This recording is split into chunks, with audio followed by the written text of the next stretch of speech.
आयुर्वेदा सबसे एंशिएंट है, सबसे पुराना है, एक नेचुरल तरीका है जहां से हम अपनी बहुत सारी बीमारियों को दूर कर सकते हैं। और ये एक ऐसा प्रोडक्ट है, एक ऐसा जो साइंस है जिसके कोई साइड इफेक्ट्स नहीं देखे जाते, ये नेचुरल तरीके से काम करता है। लेकिन आयुर्वेद में कहते हैं our body is made up of 5 elements, हमारा जो शरीर है वो 5 तत्वों से बना है, जिनसे ये पूरा ब्रह्मांड बना है। जैसे अगर बात करें, कहते हैं यूनिवर्स में 70% वाटर है, आपकी बॉडी में 70% पानी है। बॉडी में ये जो 5 तत्व हैं, आपकी 5 उंगलियां इन 5 तत्वों को बताती हैं। इसीलिए कहते हैं इन 5 तत्वों को मिला के, इन 5 एलिमेंट्स को मिला के हमारी बॉडी में 3 तरीके के दोषास बनते हैं, जिसको हम वात पित्त कफ कहते हैं। ये तीनों अगर बैलेंस रहेंगे तो आयुर्वेद के हिसाब से आपको प्रॉब्लम नहीं होगी। जब बैलेंस खराब होता है तो प्रॉब्लम देखी जाती है। जैसे चेस्ट के ऊपर की जो भी प्रॉब्लम होती है आपको, चाहे वो अस्थमा हो, चाहे वो आपको थायराइड हो, चाहे वो कोई भी ऐसी प्रॉब्लम हो, वो सारे कफ की रिलेटेड वजह से देखी जाती है। तो इसलिए अगर आयुर्वेद की बात करें तो आयुर्वेद एक ही चीज कहता है, वात पित्त कफ अगर आपका संतुलित है तो प्रॉब्लम नहीं होगी। लेकिन एक एज हमारी ऐसी होती है जब इसका जो परसेंटेज होता है वो थोड़ा ज्यादा होता है। जैसे बच्चे जब हम होते हैं 15 साल से छोटे तो कफ बॉडी में ज्यादा होता है, 15 से 60 साल के बीच में पित्त का प्रॉब्लम ज्यादा होता है, और 60 ईयर्स के बाद नॉर्मली वात का प्रॉब्लम देखा जाता है। इसीलिए आयुर्वेद कहता है कि अगर हम सही टाइम पे इन तीनों दोषास को अगर हम मेंटेन रखें, बैलेंस रखें, तो बहुत सारी बीमारियों को हम बचा सकते हैं। लेकिन इसीलिए हमारी कंपनी ने सोचा क्यों ना आयुर्वेदा की गुडनेस को यूज किया जाए, और उसके लिए हम एक मॉडर्न लाइफस्टाइल के अकॉर्डिंग, याद रखिएगा माय फ्रेंड, हमारा जो प्रोडक्ट है वो मॉडर्न लाइफस्टाइल के अकॉर्डिंग बनाया गया है। और ये जो प्रोडक्ट है उसको स्पेशल लेटेस्ट टेक्नोलॉजी द्वारा यूज करके एक ऐसा ब्रांड हमारे लिए बनाया गया जो हमारी बहुत सारी डे टू डे लाइफ की जो हेल्थ प्रॉब्लम्स या आने वाली जो प्रॉब्लम्स है उससे हमें प्रिवेंट करता है। वेलनेस पे हम आज काम कर रहे हैं। बात करें इसमें हमने आज इंपॉर्टेंट एक प्रोडक्ट कौन सा लिया है जिसको हम कहते हैं वेल हार्ट। अब कुछ लोग इसकी स्पेलिंग को नोटिस कर रहे होंगे कि इसकी स्पेलिंग में ई क्यों नहीं है। हमने वेल का लिखा है और HEART नहीं लिखा है। We have written HART। Why we have written HART? इसके पीछे एक चीज है। आपने एक चीज सुनी होगी जिसको हम हिंदी में कहते हैं हिरन और इंग्लिश में कहते हैं डियर। हिरन जो होता है वो बहुत तेज दौड़ता है और जो हिरन होता है वो बहुत एक्टिव होता है। तो इंग्लिश में हिरन को, जो मेल हिरन होता है उसको हम HART कहते हैं। इसलिए हमारे प्रोडक्ट का नाम HART रखा गया। एक ऐसा प्रोडक्ट जो आपके दिल को, आपके जो हार्ट है उसको एक्टिव रखेगा, दौड़ता रखेगा, अच्छा रखता है, काम करते रहेगा। इसलिए इसका नाम हमने वेल हार्ट रखा गया। अब अगर हार्ट की हम बात करें तो हार्ट हमारी बॉडी में एक ही ऑर्गन होता है, एक ही होता है जिसको हम पंपिंग ऑर्गन कहते हैं। हार्ट जो होता है वो हमारी बॉडी में पंप करने का काम करता है। और कहते हैं कि आपकी दोनों मुट्ठियों को अगर आप ऐसे मिला लेंगे तो वो हमारे हार्ट का एक साइज होता है। बहुत छोटा होता है हमारा हार्ट। इसलिए हार्ट पे एक लाइन बोली जाती है, दिल है तो जान है, जान है तो जहान है। हार्ट एक ऐसी चीज होती है जो दिन भर में 1 लाख से ज्यादा बार वो धड़कता है और 1 मिनट में 60 से 80 बार, 60 to 80 टाइम्स वो धड़कता है। आपको एक इंटरेस्टिंग चीज बताऊं, हार्ट जो है हमारा वो दिन भर में 2000 गैलन वो जो खून है उसको पंप करने में मदद करता है। तो आप ये सोच लीजिए हमारी बॉडी में 5 से 6 लीटर खून होता है, उसको कितनी बार वो पंप करता होगा, तब जाकर 2000 लीटर गैलन ये पंप करता है ब्लड। मतलब क्या है कहने का, एक छोटा सा हार्ट है जो इतने सारे काम करता है। तो अगर बात करें तो इसका खास ख्याल रखना बहुत ज्यादा जरूरी है, क्योंकि अगर सिंपल सी चीज है, हार्ट को हम एक मसल भी, हार्ट एक मस्कुलर ऑर्गन होता है, मतलब ये मांसपेशियों से बना है। और ये कब से धड़क रहे हैं, जब से वो अपनी माँ के वूम में है, जब से हम अपनी माँ के गर्भ में, तब से ये हार्ट धड़कना स्टार्ट हो जाता है और जब तक इस दुनिया में तब तक धड़कता है। हमारी बॉडी के बहुत सारे ऑर्गन्स तो रेस्ट भी लेते हैं, लेकिन यही एक ऑर्गन है जो रेस्ट नहीं लेता है। तो इसका खास अटेंशन देना, इसको खास ध्यान देना बहुत ज्यादा जरूरी है।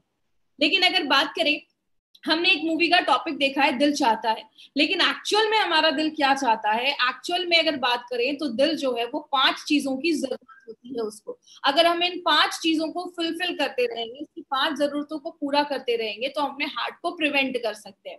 हमने ट्रेनिंग में हमेशा जो टॉपिक्स थे बस उस पर बात किया था। आज हम थोड़ा सा डिटेल में जाकर बात करेंगे। तो आज थोड़ा कुछ ऐसी चीजें थोड़ा डिटेल में जाकर बात करेंगे, तो थोड़ा ध्यान से समझिएगा क्योंकि आज कुछ मेडिकल के ऐसे भी शब्द आने वाले हैं, लेकिन मैं कोशिश करूंगी एकदम सिंपल से सिंपल लैंग्वेज में आपको मैं समझाऊं। तो पहली जरूरत क्या है? उसकी मांसपेशियां मजबूत होनी चाहिए। कैसे होंगी वो सब अभी मैं डिटेल में जाकर बात करूंगी। दूसरा होता है उसकी जो ब्लड वेसल्स है, जो जिसमें खून जा रहा है, जो नलियां हैं खून की, जो हमारे ब्लड वेसल्स हैं, उनमें कोई क्लॉगिंग या कोई भी चीजें ब्लॉक नहीं होनी चाहिए, ब्लॉकेज नहीं होना चाहिए। तीसरा, उसके जो ब्लड वेसल्स है वो मजबूत होने चाहिए, इलास्टिसिटी मेंटेन होनी चाहिए, मतलब लचीलापन मेंटेन होना चाहिए। बॉडी के हर एक भाग में प्रॉपरली खून पहुंचना चाहिए। और पांचवा है, there should be no inflammation, कोई सूजन नहीं होना चाहिए, कोई इन्फ्लेमेशन नहीं होना चाहिए। अब इन पांचों पॉइंट्स को भी हम थोड़ा डिटेल में जाकर बात करेंगे, जो हम पहली बार इतना डिटेल में बात कर रहे हैं, तो थोड़ा ध्यान से समझिएगा। सबसे पहला है स्ट्रॉन्ग, जो हार्ट मसल्स है उसको स्ट्रॉन्ग कैसे हम कर सकते हैं, वो कैसे होता है। सबसे पहला, आपके जो मांसपेशियां हैं हार्ट की, वो स्ट्रॉन्ग तभी होंगी जब उसके हर एक पार्ट में अच्छे से ऑक्सीजन, अच्छे से खाना, अच्छे से न्यूट्रिशन जा पाएगा।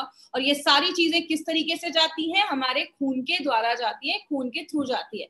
तो हमारा खून हार्ट के हर एक पार्ट में पहुंचेगा तो वहां पे अच्छा खाना, अच्छा ऑक्सीजन वहां पे पहुंचता रहेगा। तो एडिक्वेट ब्लड सप्लाई होनी चाहिए, ऑक्सीजन अच्छे से पहुंचना चाहिए। दूसरी चीज, आपके जो ब्लड वेसल्स है, जैसा आप इस फोटो में देख रहे हैं, एक जो पहला जो नस है उसमें कोई ब्लॉकेज नहीं है, लेकिन दूसरे नस में थोड़ा सा ब्लॉकेज हो गया है। तो अगर ब्लॉकेज होने लगेगा तो उस जगह पे अच्छे से खाना नहीं पहुंच पाएगा, न्यूट्रिशन नहीं पहुंच पाएगा, ऑक्सीजन नहीं पहुंच पाएगा, तो वो जो हार्ट के जो उस एरिया है वो थोड़ा कमजोर हो सकता है। तो इसको अगर हम रोकें, अगर हम ब्लॉकेज को रोके, कम करें, तो हमारे हार्ट के मसल स्ट्रॉन्ग हो सकते हैं। हमारे जो हार्ट के मसल्स है ना, वो एक कार्डियोटोनिक एक्टिविटी करते हैं, आपके हार्ट के मसल्स बीट करते रहते हैं।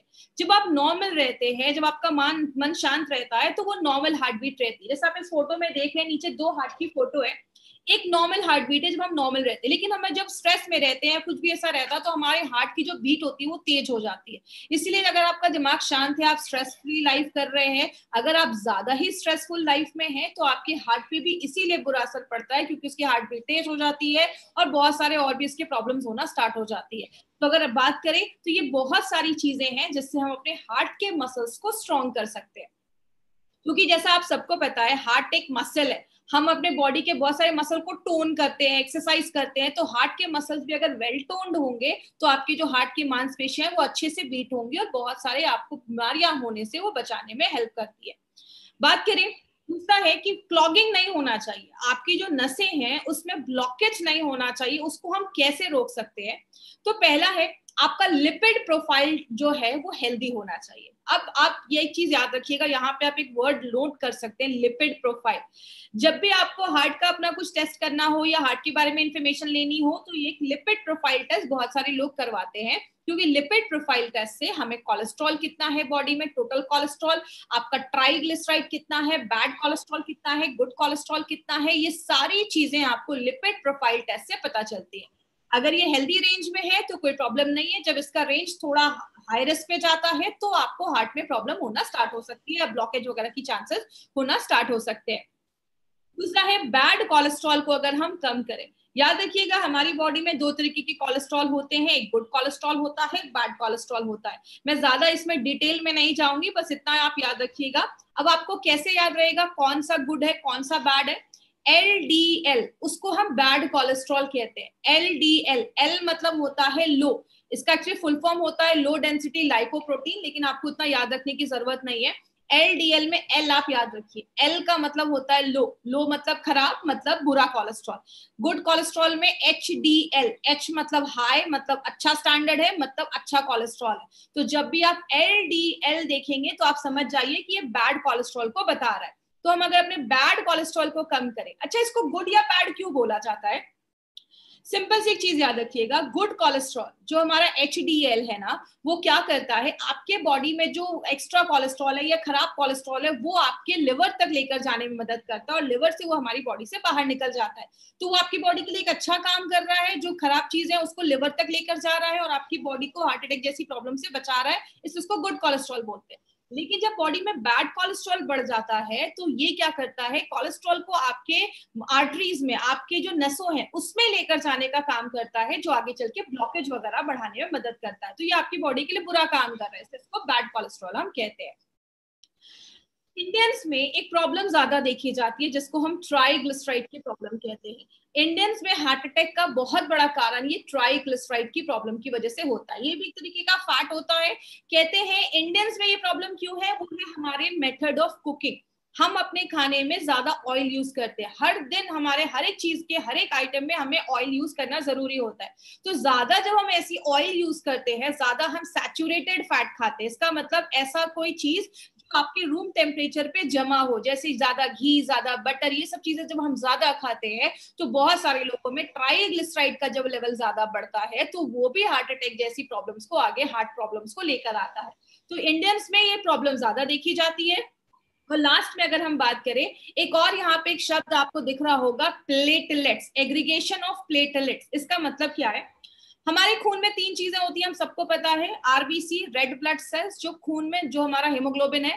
दूसरा है डब्ल्यूबीसी, जो लड़ने का काम करता है, सिपाही जैसे होते हैं, सोल्जर्स जैसे होते हैं। और तीसरी एक चीज होती है प्लेटलेट्स। जब भी आपको कोई कट लग जाता है, खून निकल रहा है, खून को बंद करने का काम ये प्लेटलेट्स करते हैं। तो होता क्या है, आपकी जो नसें हैं, आप फोटो में देखिए, जो नसें हैं उसमें प्लेटलेट जमना स्टार्ट हो जाता है। तो प्लेटलेट जब जमने लगता है तो आगे चल के ब्लॉकेज होने लगता है। इसीलिए हमारी बॉडी को अगर हम नेचुरल प्लेटलेट एग्रीगेशन इनहिबिटर, जिसको हम PAI कहते हैं, अगर हम वो प्रोवाइड करें तो ये ब्लॉकेज से भी हम बच सकते हैं। जैसे कि एग्जांपल, प्लेटलेट एग्रीगेशन का मतलब जमा होना और इनहिबिटर का मतलब रोकना। कोई ऐसी चीज जो आपके प्लेटलेट को जमा होने से अगर रोकती है तो वो नेचुरल तरीके से आपके ब्लड, जो आपका जो ब्लॉकेज वगैरह है, उसको हम रोक सकते हैं। तो ये कुछ तरीके हैं जिससे हम अपने जो ब्लॉकेज है उसको कम कर सकते हैं। लिपिड प्रोफाइल को हेल्दी रखना है, बैड कोलेस्ट्रॉल को कम करना है, ज्यादा ऑयली चीजें नहीं खानी है, और कोई ऐसी चीज जो आपके प्लेटलेट को जमने से रोके। अब जो तीसरी चीज है उसको हम कहते हैं, आपकी जो नसें हैं वो स्ट्रांग होनी चाहिए, मजबूत होनी चाहिए। क्योंकि आपको पता है हमारी बॉडी में बहुत सारी नसें होती हैं। कहते हैं 72,000 से ज्यादा हमारी बॉडी में नसें होती हैं, और लगभग 3 तरीके की नसें देखी जाती हैं। लेकिन बोला जाता है ये जो नसें हैं इसका लचीलापन होना जरूरी है। अब जैसे अगर बात करें, इसका लचीलापन कब खत्म होता है, इलास्टिसिटी कब खत्म होती है? जब अंदर चीजें जमने लगती है, वो सख्त होने लगती है, कड़ी होने लगती है। तो इसका लचीलापन अगर बरकरार रहेगा, नसों का लचीलापन बरकरार रहने से क्या होता है, आपके शरीर के हर एक भाग में खून पहुंचेगा। इसको अगर हम हार्ट जैसा फोटो में देख रहे हैं, धीरे धीरे उसमें अंदर चीजें पीली पीली जमने लग रही है, मतलब वो जो ब्लड वेसल्स है वो आपका हार्ड होना स्टार्ट हो गया है। और इंडियंस में एक प्रॉब्लम क्या देखी जाती है, इंडियंस में वेस्टर्न कंट्रीज के हिसाब से जो ब्लड वेसल्स होते हैं, जो खून की नलियां होती है, वो थोड़ी सी नैरो होती है, पतली होती है। इसलिए इंडियंस में ब्लड प्रेशर और अगर बात करें कार्डियक प्रॉब्लम, हार्ट की प्रॉब्लम की केसेस ज्यादा देखे जाते हैं, और दूसरी वेस्टर्न कंट्रीज के पॉपुलेशन के कंपैरिजन में। इसीलिए इंडियंस में ये इश्यूज ज्यादा देखा जा रहा है। बात करें, चौथा जो तरीका है उसको हम कहते हैं प्रॉपर सर्कुलेशन होना चाहिए। आपकी बॉडी में हर जगह खून का संचरण होना चाहिए, खून पहुंचना चाहिए। कहते हैं 3 तरीके के ब्लड वेसल्स होते हैं हमारी बॉडी में। एक होता है आर्टरीज। आर्टरीज क्या करता है, आपके पूरे शरीर से खून, आपके जो हार्ट से खून लेकर पूरे शरीर में लेकर जाता है। और आर्टरीज के जो खून होते हैं उसमें ऑक्सीजन होता है, मतलब आपने जब सांस लिया, ऑक्सीजन हमारे फेफड़ों में गया, फेफड़ों से क्या होता है, वो ऑक्सीजन जो ब्लड होता है वो आपके हार्ट में जाता है, और हार्ट क्या करता है, उस ब्लड को जो ऑक्सीजन वाला है वो पूरे बॉडी में आर्टरीज के द्वारा पहुंचाने का काम करता है। अब आपके जो वेन्स होते हैं, नसें होती है, जैसे आप अपने हाथ में देखेंगे तो आपको अपनी ब्लू ब्लू नसें दिखती हैं आपके हाथ के ऊपर।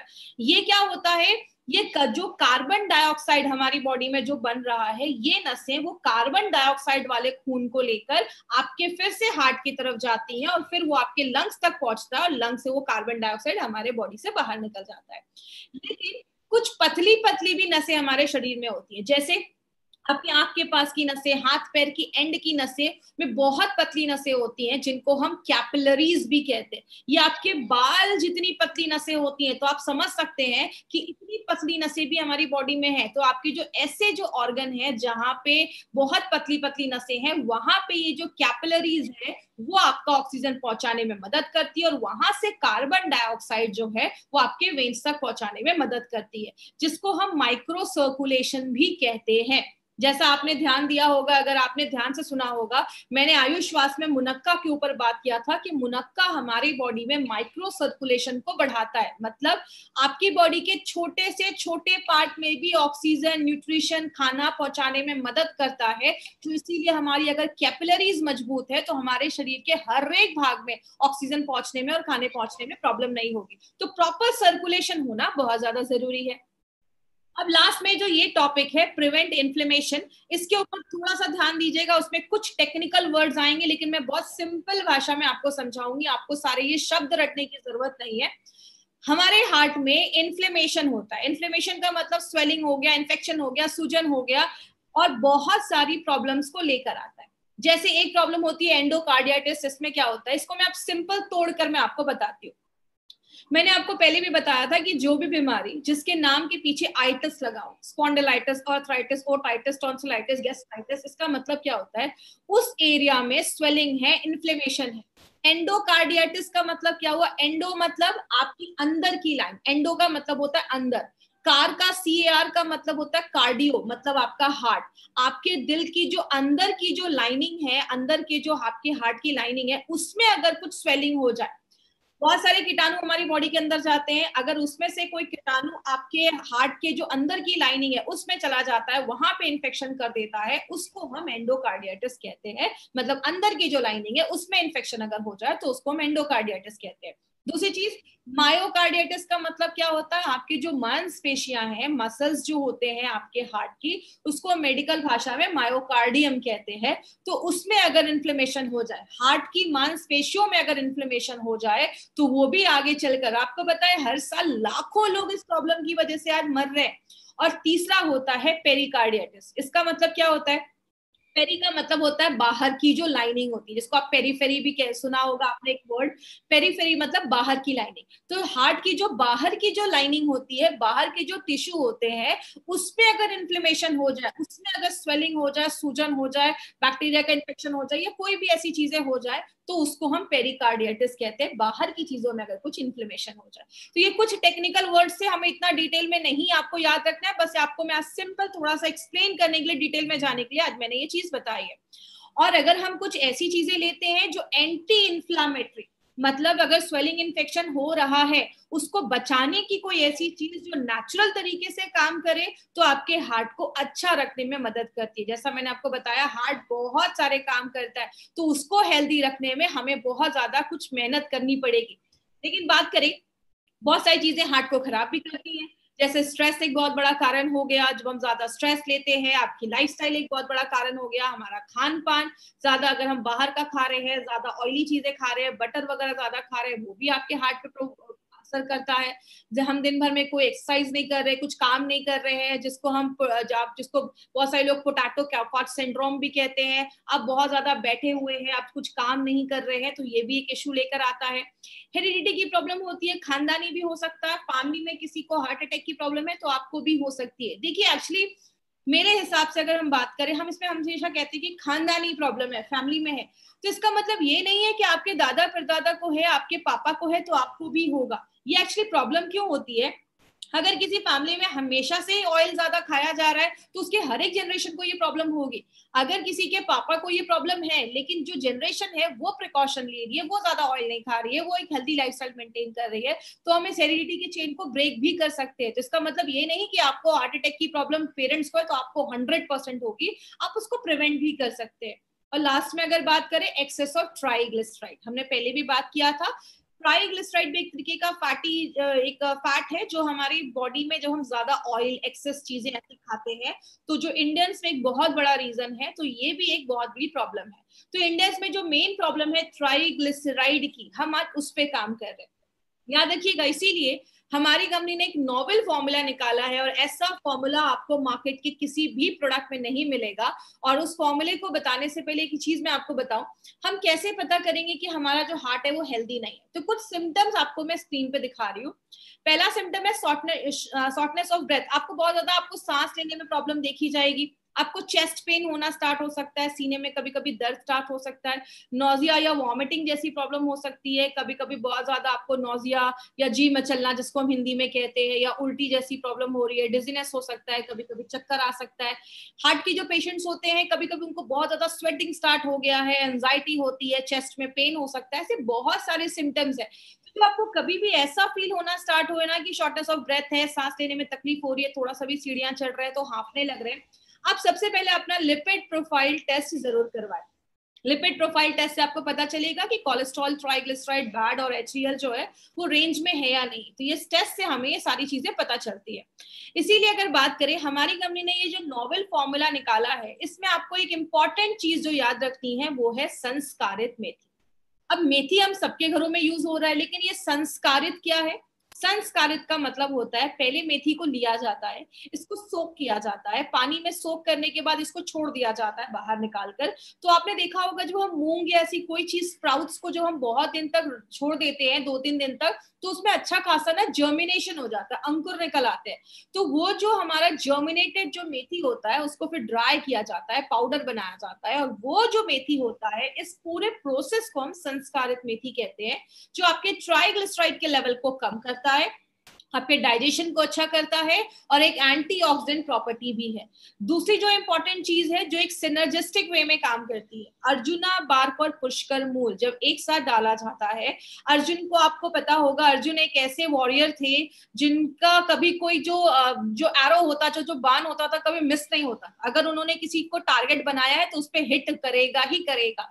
इसीलिए अर्जुना बार्क जो है वो आपके हार्ट के हेल्थ को अच्छा रखने में मदद करता है। और अर्जुना, इसलिए इसका नाम अर्जुना बाग रखा गया, क्योंकि अगर इसने हार्ट को टारगेट किया तो हार्ट पे ही जाकर काम करता है और हार्ट को बहुत अच्छा स्ट्रॉन्ग करता है।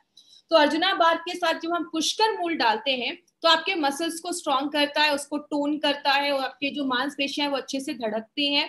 दूसरी, इलास्टिसिटी ऑफ ब्लड वेसल को मेंटेन करता है, आपके जो नसें हैं उसके लचीलेपन को मेंटेन करता है।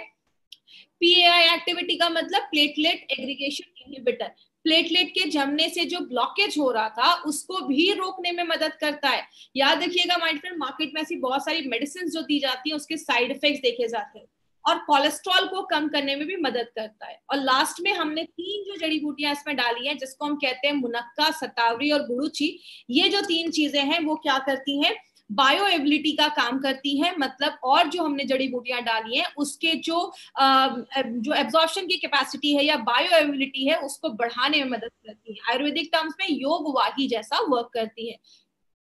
आगे बात करें किसको देना है, सबसे पहले जो भी 30 इयर्स के ऊपर है आप उनको ये प्रोडक्ट दे सकते हैं जिनकी एक हेक्टिक लाइफस्टाइल है, या जैसे कभी कभी आपने देखा होगा 25 साल के हैं लेकिन हार्ट अटैक आ गया, 25 साल के हैं लेकिन कार्डियक अरेस्ट हो गया, मतलब एज तो उनकी कम है लेकिन हार्ट की कंडीशन ज्यादा हो गई है। मतलब आपकी जो क्रोनोलॉजिकल एज है, मतलब जो आपका पासपोर्ट पे आपका एज है जिस दिन आप पैदा हुए, जो आपकी एक्चुअल डेट ऑफ बर्थ है। बायोलॉजिकल एज का मतलब कुछ लोगों की एज तो कम होती है लेकिन उनका जो हार्ट का कंडीशन है वो ज्यादा है। ये कारण है आपकी जब अंदर की कोशिकाएं ज्यादा एजिंग ज्यादा होने लगती है उनकी, तो आपका हार्ट जो होता है वो वीक होने लगता है, तो कम एज में ये प्रॉब्लम होने लगती है। तो आपकी जो बायोलॉजिकल एज है उसको आपकी क्रोनोलॉजिकल एक्चुअल एज से ये अलाइन करता है, उसको एक जैसा करता है। अगर आप 40 साल के हैं तो आपकी हार्ट की कंडीशन जैसी होनी चाहिए, अगर आप रेगुलर यूज करते हैं तो उसको वैसा रखता है। कोलेस्ट्रॉल और ट्राइग्लिसराइड के लेवल को बैलेंस करता है, प्लेटलेट को जमने नहीं देता है, और अगर बात करें आपकी मांसपेशियों को मजबूत करता है। जैसा हमने देखा हमारी 5 जरूरतों को ये प्रोडक्ट काम करता है। और याद रखिएगा मार्केट में ऐसी कोई भी मेडिसिन नहीं है, मार्केट में आपके खून को पतला करने के लिए एस्पिरिन जैसी मेडिसिन दी जाती है, प्लेटलेट को कम करने के लिए एंटी प्लेटलेट वाली मेडिसिन भी दी जाती है तो प्लेटलेट को जमने नहीं देती है, बीटा ब्लॉकर्स जैसी मेडिसिन दी जाती है जो आपके हार्ट को थोड़ा सा स्लो कर देती है, जिसके साइड इफेक्ट्स देखे जाते हैं अगर आप लंबे समय तक यूज कर सकते हैं, और आपकी आर्टरीज में जमने से उसको हार्ड होने से रोकता है। आपने देखा होगा बहुत सारे लोगों को कभी स्टंट लगा है तो फिर से उनको ब्लॉकेज के चांसेस देखे जाते हैं, तो जहां पे स्टंट लगा है वहां पे फिर से जो ब्लॉकेज के चांसेस हैं वो होना के चांसेस जो होते हैं वो इंक्रीज हो जाते हैं, फिर से होने के चांसेस होते हैं। तो अगर कभी किसी को ऐसा हुआ है ऑपरेशन करवाने के बाद 2-4 महीने हो गए हैं तो आप उनको भी अपना वेल हार्ट रिकमेंड कर सकते हैं। लेडीज और जेंट्स दोनों ले सकते हैं, और अगर जिनको भी हार्ट की प्रॉब्लम है वो भी इसको रिकमेंड कर सकते हैं, ले सकते हैं। बस एक चीज याद रखिएगा, जब भी किसी को आप ये प्रोडक्ट दें तो देने से पहले एक लिपिड प्रोफाइल टेस्ट करवा ले, और लगभग 12 हफ्तों के बाद, 3 से 4 महीने के बाद फिर से लिपिड प्रोफाइल को एक बार टेस्ट करें। इससे आपको पता चलेगा कि आपका नॉर्मल जो आपका कोलेस्ट्रॉल लेवल, ट्राइग्लिसराइड लेवल कितना मेंटेन हुआ है। तो ये रिपोर्ट अपने पास जरूर रखिएगा। किसको देना है? 40 साल के ऊपर के लोगों को दे सकते हैं, 25 से 40 साल के बीच में, और एक फैमिली हिस्ट्री है आप उनको भी ये प्रोडक्ट दे सकते हैं। हल्का फुल्का हार्ट का इशू लगता है, जैसा मैंने आपको जो सिम्टम्स बताए, शॉर्टनेस ऑफ ब्रेथ है या चेस्ट पेन है, उधर भी आप दे सकते हैं। और जितनी जल्दी आप स्टार्ट कर देंगे उतना आपके लिए अच्छा है। तो 25 साल के भी हैं अगर आप, तो भी साल में इसको 3-4 महीने ले सकते हैं। लेना कैसे? सुबह एक कैप्सूल नाश्ता करने के बाद, और रात में कैप्सूल खाना खाने के बाद। दिन में 2 बार लेना है, सुबह शाम आपको लेना है, आफ्टर योर मील, खाना खाने के बाद लेना है। इसकी मार्केट अपॉर्चुनिटी की अगर हम बात करें, बोला जाता है, ये जो आप पेज देख रहे हैं ये WHO का पेज है। WHO की पहली लाइन ही क्या है? Cardiovascular diseases are the number 1 cause of death globally. मतलब क्या है? हर साल लगभग 17 से 18 मिलियन लोग हर साल से कार्डियोवास्कुलर मतलब दिल की बीमारियों की वजह से आज उनकी डेथ हो रही है। तो नंबर 1 कारण बन चुका है। और इंडिया में ऐसे जो प्रोडक्ट जो हेल्थ के, जो हमारे हार्ट के सोल्यूशन को लेकर आते हैं, उसका जो अगर मार्केट की बात करें तो 5,000 करोड़ से भी ज्यादा है। तो आप समझ सकते हैं वेल हार्ट का हमारा कितना बड़ा मार्केट हो सकता है अगर हम इसको सही तरीके से लोगों तक इन्फॉर्मेशन अगर हम उनको पहुंचा सके। क्योंकि एक आयुर्वेदिक प्रोडक्ट, इसका कोई आपको साइड इफेक्ट वगैरह नहीं है और नेचुरल तरीके से आपके हार्ट को प्रोटेक्ट करता है। किधर नहीं देना है? हार्ट अटैक आया है उस टाइम पे आपको, कभी कभी कुछ लोगों को अचानक एंजाइना की प्रॉब्लम होती है, बहुत ज्यादा हार्ट की दर्द होने लगता है, चेस्ट पेन होने लगता है। उस टाइम पे अगर किसी को हार्ट अटैक आया तो वेल हार्ट नहीं खिलाना है, इमीडिएटली डॉक्टर के पास लेकर जाना है। ज्यादा ब्लॉकेज हो गया है तो डॉक्टर के पास लेकर जाइए। अगर कोई हार्ट की मेडिसिन ले रहा है, कोई भी ब्लड थिनिंग एजेंट ले रहा है, तो उसको रिप्लेस करके आपको ये प्रोडक्ट नहीं देना है। उसके साथ आप दे सकते हैं, 1 घंटे का गैप मेंटेन रखिएगा, बट आपको कभी भी किसी की दवा को बंद नहीं करवाना है। आप डॉक्टर नहीं है किसी की दवा को बंद करवाना है। अगर किसी का बाईपास वगैरह हुआ है तो डॉक्टर से कंसल्ट करने के बाद ही, क्योंकि उस टाइम उनके बहुत सारी हेवी मेडिकेशन है, तभी आपको ये प्रोडक्ट देना है। तो ये था हमारा एल हार्ट, जो हमारे एल हार्ट को, वेल हार्ट जो हमारा एल हार्ट है उसको अच्छा करता है, वेल हार्ट करता है, इसलिए इसका नाम वेल हार्ट रखा गया है। अब 2-3 ऐसे पॉइंट्स के ऊपर मैं बात करूंगी। सबसे पहला, हमने इसमें गोल्डन वेजिटेरियन कैप्सूल्स का इस्तेमाल किया है। आप सबको पता है मार्केट में जो कैप्सूल्स होते हैं वो नॉन वेज के बने होते हैं। हमारा जो कैप्सूल्स है वो वेज का बना हुआ है। वेज जो कैप्सूल्स होते हैं वो 6 गुना ज्यादा महंगे होते हैं, 6 टाइम्स ज्यादा कॉस्टलियर होते हैं मार्केट के नॉनवेज के कैप्सूल से। नॉनवेज के कैप्सूल्स की अगर बात करें तो उसमें मॉइस्चर ज्यादा होता है। मॉइस्चर का मतलब नमी ज्यादा होती है। मैं हमेशा एक एग्जांपल देती हूँ, गीला कपड़ा, सूखा कपड़ा। गीले कपड़े में कीड़े मकोड़े जल्दी लगेंगे, सूखे कपड़े में कुछ नहीं होगा। तो इसीलिए जिसमें मॉइस्चर ज्यादा है उसके खराब होने के चांसेस भी ज्यादा होते हैं। इसीलिए बैक्टीरिया की कोई गारंटी नहीं होती। और अगर टेम्परेचर हाई है तो साइज को डिफॉर्म, कैप्सूल्स के साइज चेंज होने के भी चांसेस देखे जाते हैं, जो वेज कैप्सूल्स में नहीं है। इसीलिए हमारी कंपनी कभी भी क्वालिटी से बार्गेनिंग नहीं करती है माय फ्रेंड। हमारी कंपनी है जो वेज कैप्सूल्स, हमारे एक एक प्रोडक्ट जो आपको मिलेंगे सब में वेज कैप्सूल्स है। तो जो जैन है उनके लिए सूटेबल है, जो लोग नॉनवेज नहीं खाते उनके लिए तो बहुत अच्छी चीज है ये। दूसरी चीज, हमारे हर एक प्रोडक्ट में नोवेल कॉम्बिनेशन के इंग्रेडिएंट्स डाले गए। अगर हम वेल हार्ट की बात करें तो वेल हार्ट में अर्जुना बाग, मुनक्का, ऐसी शतावरी, ऐसी बहुत सारी चीजें हमने मिलाकर डाली, और स्पेशली संस्कारित मेथी। तो आपको वेल हार्ट में 2 चीजें याद रखनी है, एक संस्कारित मेथी और दूसरा अर्जुना बार्क हमने डाला है जो आपके हार्ट को ही टारगेट करता है। तो हर एक प्रोडक्ट में हमने नोवेल कॉम्बिनेशन के इंग्रेडिएंट्स डाले हैं। और लास्ट में अगर हम बात करें, हमें ये जितने भी हमारे एलिमेंट्स के प्रोडक्ट्स हैं सबको आयुष का सर्टिफिकेशन मिला है, और वो भी आयुष का स्टैंडर्ड नहीं, प्रीमियम मिला है। प्रीमियम का मतलब होता है आप इंटरनेशनल लेवल पे भी इस प्रोडक्ट को प्रमोट कर सकते हैं। और ये टाइम्स ऑफ इंडिया की न्यूज है, 2013 से गवर्नमेंट ऑफ इंडिया कह रही है कि जब भी कोई आयुर्वेदिक प्रोडक्ट खरीदिए हमेशा ध्यान दीजिए कि उस पर आयुष का सर्टिफिकेशन है। इसीलिए अगर बात करें, गवर्नमेंट ऑफ इंडिया अभी से नहीं 2013 से ये चीज कह रही, क्योंकि आयुष जो सर्टिफाइड प्रोडक्ट्स है, स्पेशली अगर प्रीमियम की बात करें तो उसको हम क्वालिटी यू कैन ट्रस्ट, जिस पे आप भरोसा कर सकते हैं। और हमने ये सारे प्रोडक्ट्स अभी तक कवर किए हैं। 95 हमने 2 बार ट्रेनिंग ली है, इम्यूनो 3+, पिरना gold, diva life, Ayushwas, fight straight, daily detox, multiguard blood purifier, Kavach Prash, and आज हमने वेल हार्ट के बारे में भी स्टडी किया है। कल जिस प्रोडक्ट के बारे में हम बात करेंगे वो होगा हमारा प्रोटीन पाउडर, और उसके बाद हम यूरी फ्लश लेंगे। तो अभी ये 2 प्रोडक्ट्स और भी आने वाले हैं इस ट्रेनिंग जो हमने मॉड्यूल बनाया है। और लास्ट में जिन्होंने सब्सक्राइब नहीं